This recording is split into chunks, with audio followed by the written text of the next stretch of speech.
Hi everyone, welcome back to my channel. Welcome to another new mini blog. কাল ছিল বৃহস্পতিবার আর আমাদের বাড়িতে ছিল লক্ষ্মী পুজো।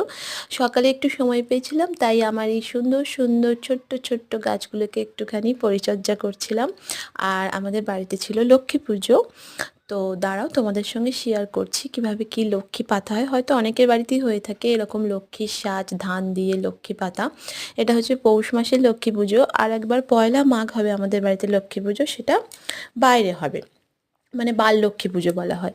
তো এখানে লক্ষ্মী পাতা হয়ে গেছে, তো আজকে ঠাকুরের ভোগও হবে, তার জন্য সবজিগুলো আমি কেটে দিয়েছি। মা ভোগটা রান্না করবে। বিভিন্ন রকমের দেখো ভাজা, আর এটা হবে খিচুড়ি। খিচুড়ি, ভাজা, চাটনি, মেনলি এটাই মা লক্ষ্মীর ভোগে দেওয়া হয়। তো আমি সব কেটে কুটে রেডি করে দিয়েছি। আর এইখানে এই যে সোহাগবাবু এখন আলপনা দিচ্ছেন। ওর আলপনা দিতে না খুব ভালো লাগে, মানে আমিও যখন বাড়িতে আলপনা দিই ওকে ঠিক একটা আলাদা জায়গা আমাকে দিতেই হবে। আর ওর আলপনা দেওয়া মানে হচ্ছে লেখা, মানে ও ওগুলোই লেখে আর কি। তেমন তো ভালো আঁকতে রাখতে পারে না।